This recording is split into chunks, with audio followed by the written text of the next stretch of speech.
जय हिंद दोस्तों, कैसे हो आप लोग। उम्मीद है अच्छे होंगे।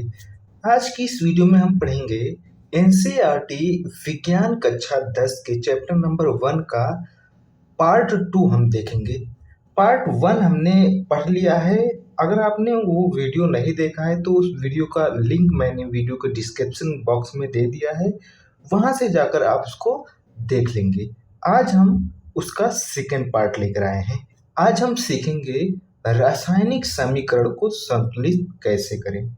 जी हाँ दोस्तों, अगर आप लोग रासायनिक समीकरण को संतुलित नहीं करना जानते हैं तो आप लोग टेंशन न लीजिए। वीडियो को सिर्फ आपको ये लास्ट तक देखना है, उसके बाद आप नहीं कहेंगे कि मैं रासायनिक समीकरण को संतुलित करना नहीं जानता। ठीक है, तो चलिए हम वीडियो को शुरू करते हैं। तो आज की इस वीडियो में हम जानेंगे कि रासायनिक समीकरण को संतुलित कैसे करें। देखिए, हम सबसे पहले एक रासायनिक समीकरण ले लेते हैं। तो हम ऊपर वाला एक ले लेते हैं। ऊपर वाला है हमारा रासायनिक समीकरण Cu यानी कॉपर प्लस S, इन दोनों को हम मिलाएंगे तो ये बनेगा Cu2 प्लस सल्फर इसे कहेंगे। ठीक है, तो देखिए अब इसको हमें संतुलित करना है। अब संतुलित करने के लिए हमें क्या करना पड़ेगा कि पहले इस वाले ग्रुप को हमें तीन बॉक्स में दो बॉक्स में लिखना है। मतलब जितने तत्व हैं, जितने पदार्थ हैं उतने बॉक्स में इसको लिखना होगा। उसके बाद इस ग्रुप को लिखेंगे। तो सबसे पहले हम इस इधर के ग्रुप को लिख लेते हैं। तो इधर के ग्रुप हमारा है, सबसे पहला है कॉपर। तो हम सबसे पहले कॉपर को एक ग्रुप में रख लेंगे, एक बॉक्स में कर लेंगे। ठीक है, एक बॉक्स में कर लेंगे। और उसके बाद है एक सल्फर, सल्फर एक है तो हम एक लिख देंगे। देखिए इसके नीचे एक छिपा रहता है, इसके नीचे भी एक छिपा रहता है। उसके बाद अब हम दूसरे ग्रुप को हम बॉक्सिंग कर लेंगे, इधर को भी। देखिए दोस्तों, अभी मैं ट्रिक से आपको बताता हूँ, उसके बाद आप ऐसा नहीं करेंगे।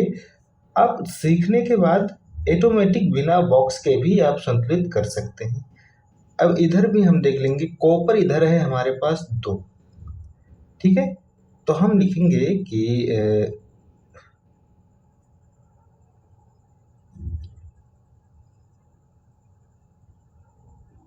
कॉपर हमारे पास कितना है 2, तो हम इधर 2 कॉपर लिख देंगे।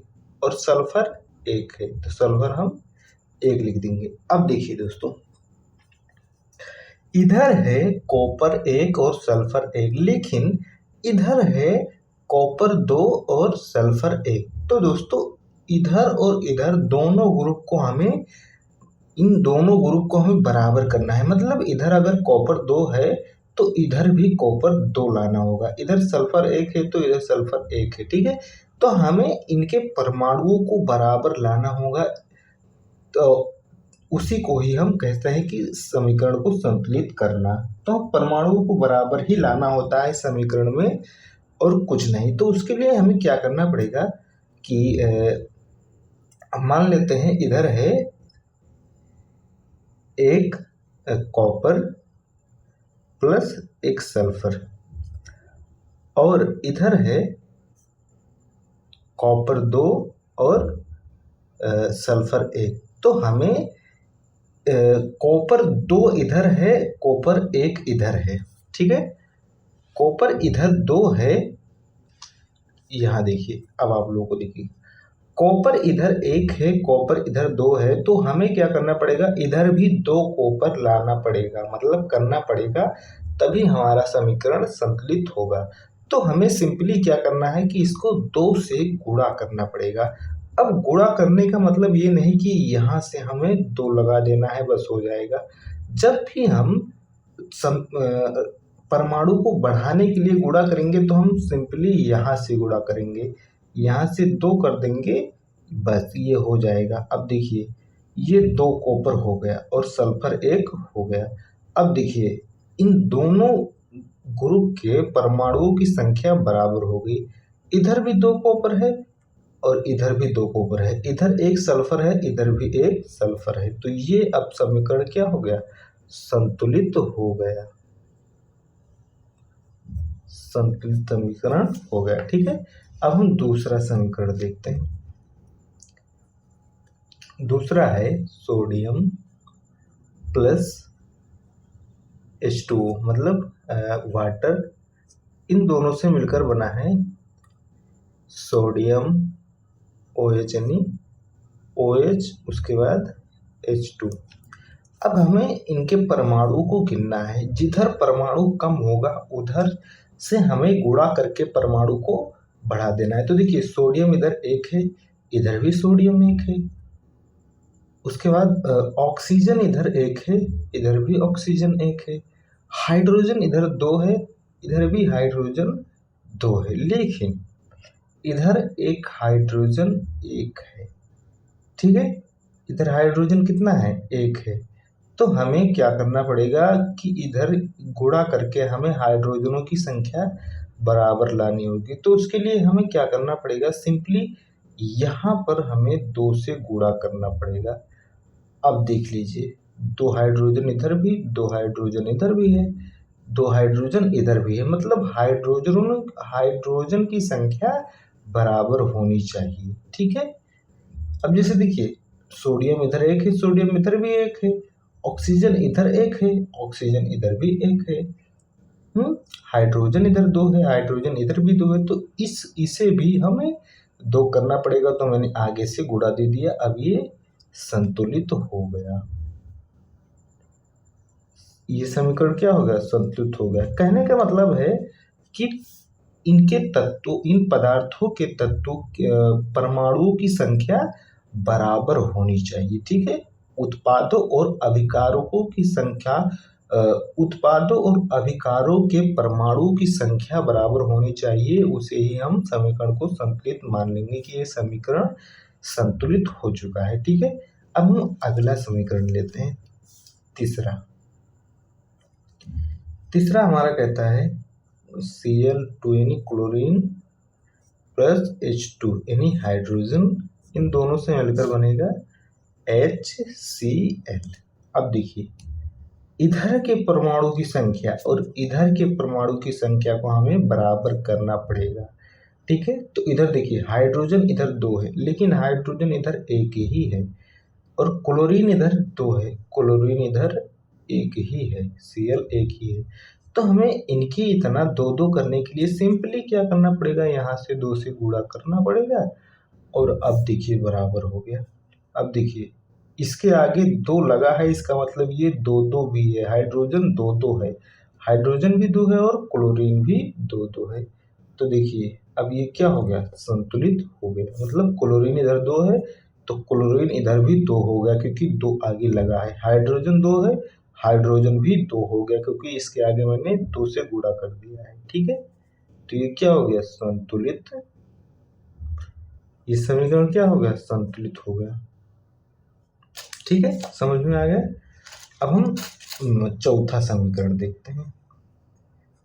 चौथा हमारा है नाइट्रोजन प्लस ऑक्सीजन, इससे बनेगा नाइट्रोक्साइड यानी NO।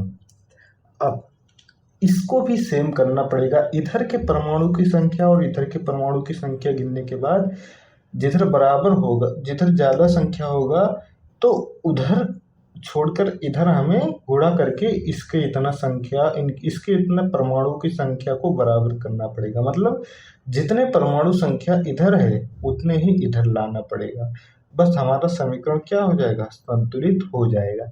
तो चलिए हम इसको भी संतुलित कर लेते हैं। अब देखिए N मतलब नाइट्रोजन, नाइट्रोजन इधर एक है लेकिन नाइट्रोजन इधर 2 है, ऑक्सीजन इधर एक है लेकिन ऑक्सीजन इधर 2 है, ऑक्सीजन के परमाणु की संख्या कितनी है, 2। तो हमें इनके बराबर लाने के लिए सिंपली क्या करना पड़ेगा, 2 से गुणा कर देना पड़ेगा। अब 2 से देखिए, आप लोग सोच रहे होंगे कि इधर नीचे क्यों नहीं किया जाता है। तो देखिए जब भी परमाणु की संख्या को हम गुणा करके बढ़ाते हैं तो नीचे से नहीं लिखकर बल्कि आगे से लिखते हैं। ठीक है, अगर नीचे से लिखेंगे तो उसे गलत माना जाएगा। तो हमने आगे से यहाँ पर गुणा कर दिया। अब देखिए नाइट्रोजन भी 2 हो गया और ऑक्सीजन भी 2 हो गया, मतलब इनके परमाणु संख्या के बराबर हो गया इधर। तो इसको भी हम क्या कहेंगे कि ये संतुलित हो गया है, संतुलित समीकरण हो गया। ठीक है, चलिए अब हम 5वां समीकरण ले लेते हैं। दोस्तों उससे पहले मैं आगे बढ़ने से पहले बता देना चाहता हूँ कि अगर आप इस चैनल पर नए आए हैं तो हमारे इस चैनल कुमार लेक्चरर को वीडियो के नीचे सब्सक्राइब का बटन दिया होगा, उसको दबाकर सब्सक्राइब कर लें। उसके बाद ऑल बटन पर क्लिक कर देंगे।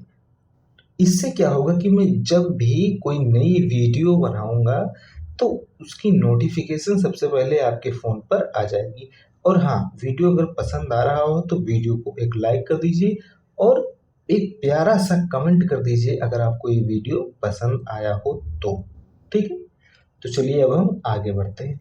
अब हम 5वां समीकरण लेते हैं, सल्फर प्लस ऑक्सीजन, इन दोनों को मिलाने पर बनता है SO।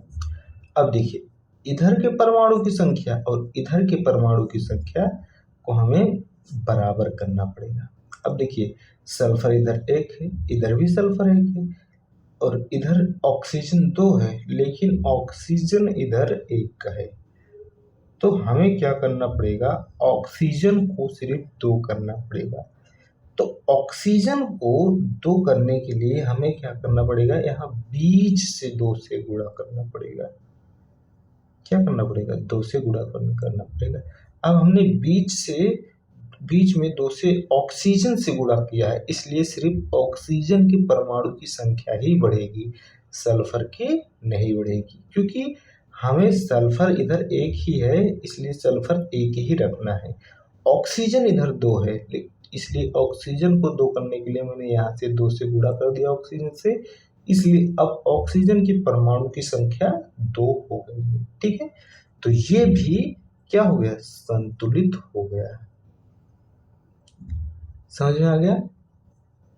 चलिए ठीक है, तो हमने सीख लिया परमाणु रासायनिक समीकरण को कैसे संतुलित करते हैं।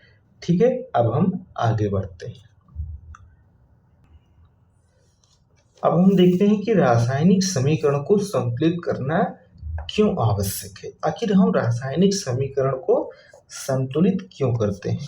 तो देखिए सबसे पहले मैं बता देना चाहता हूँ कि रासायनिक समीकरण जब होता है तो जब भी रासायनिक समीकरण दो पदार्थ आपस में जब दो पदार्थ मिलते हैं तो रासायनिक अभिक्रिया होती है। तो रासायनिक अभिक्रिया के बाद जो नया पदार्थ बनता है उसमें न तो परमाणु के भार में कोई परिवर्तन आता है और ना ही उसके कह सकते हैं कि उसके वजन में कोई परिवर्तन नहीं आता है। तो इसलिए क्या करना पड़ता है कि उनके परमाणु की संख्या को हमें बराबर करनी पड़ती है। तो इसलिए मैंने यहाँ लिखा है कि रासायनिक अभिक्रिया में अभिकारकों और उत्पादों में परमाणु की संख्या बराबर होनी चाहिए, इसीलिए समीकरण को संतुलित करना आवश्यक है। ठीक है, समझ में आ गया? चलिए अब हम आगे बढ़ते हैं। अब हम देखते हैं रासायनिक अभिक्रिया के प्रकार। ठीक है, हमारा नया अगला टॉपिक है कि रासायनिक अभिक्रिया कितने प्रकार के होते हैं। तो मैंने यहाँ पर लिखा है कि रासायनिक अभिक्रिया 5 प्रकार के होते हैं। सबसे पहला है संयोजन अभिक्रिया, दूसरा है वियोजन अभिक्रिया और तीसरा है विस्थापन अभिक्रिया, चौथा है द्विविस्थापन अभिक्रिया और पांचवा है उपचयन और अपचयन अभिक्रिया, जिसे रिडॉक्स अभिक्रिया भी कहते हैं। रिडॉक्स अभिक्रिया दूसरा होता है, उसको मैं बाद में आपको बता दूंगा। ठीक है, तो चलिए हम सबसे पहले संयोजन अभिक्रिया जानते हैं। तो मैंने यहाँ हेडिंग डाला संयोजन अभिक्रिया किसे कहते हैं। तो देखिए इस अभिक्रिया में दो या दो से ज्यादा या अधिक इस अभिक्रिया में मैं यहाँ पर लिख दीजिए, इस अभिक्रिया में दो या दो से यहाँ पर दो या दो से ज़्यादा अभिकारक मिलकर एकल उत्पाद का निर्माण करते हैं, उसे ही संयोजन अभिक्रिया कहते हैं। जैसे कोई दो पदार्थ या दो से ज़्यादा पदार्थ जब मिलते हैं तो उससे एक पदार्थ ही बनता है, उसे कहते हैं एक उत्पाद बनता है, एक एकल उत्पाद बनता है, उसे ही हम क्या कहते हैं, संयोजन अभिक्रिया कहते हैं। जैसे मैंने यहाँ पर लिया सी मतलब कार्बन और ऑक्सीजन लिया, जब इन दोनों को हम मिलाएंगे तो हमारे पास आएगा CO2 यानी कार्बन डाइऑक्साइड। तो कार्बन डाइऑक्साइड एक प्रकार का गैस है, ठीक है, एक प्रकार का क्या है, गैस है। तो ये एकल पदार्थ है, समझ में आ गया। तो संयोजन अभिक्रिया आप लोगों को समझ में आ गया किसे कहते हैं, ठीक है। चलिए अब हम आगे बढ़ते हैं। अब हम जानते हैं वियोजन अभिक्रिया किसे कहते हैं, ठीक है। तो वियोजन अभिक्रिया देखते हैं। इस अभिक्रिया में एक अभिकारक दो या दो से ज्यादा उत्पाद में टूटकर बिखर जाता है, उसे ही क्या कहते हैं, हम वियोजन अभिक्रिया कहते हैं। जैसे कैल्शियम और कार्बोनेट। तो यहाँ पर Ca और CO3 ये एक प्रकार का अभिकारक है। अब अभिकारक को क्या करेंगे कि हम इस पे ऊष्मा डालेंगे, ये एक प्रकार का सॉलिड है, इसमें ऊष्मा डालेंगे तो ये इधर जाकर दो उत्पाद में टूटकर बिखर जाएगा। देखिए ये चूना पत्थर है, ये चूना पत्थर का सूत्र है। ये एक प्रकार का पदार्थ है, इस पे जब हम ऊष्मा डालेंगे तो ये टूटकर दो भागों में है, यहाँ पर Ca और O3 प्लस में CO2, ये दो पदार्थ में टूटकर बिखर जाएगा। इसी प्रक्रिया को क्या कहते हैं, हम वियोजन अभिक्रिया कहते हैं। मतलब एक अभिकारक वियोजित होकर दो उत्पाद में टूट जाता है, उसे ही क्या कहते हैं, हम वियोजन अभिक्रिया कहते हैं, ठीक है। अब वियोजन की कुछ विधियां भी हैं कि कितने प्रकार से वियोजन होती हैं। तो वियोजन तीन प्रकार के होते हैं। पहला है ऊष्मीय वियोजन, और दूसरा है विद्युत वियोजन, तीसरा है प्रकाशीय वियोजन। ये तीन प्रकार के विधियों से वियोजन होता है, ठीक है। सबसे पहले हम देखते हैं ऊष्मीय वियोजन, ठीक है।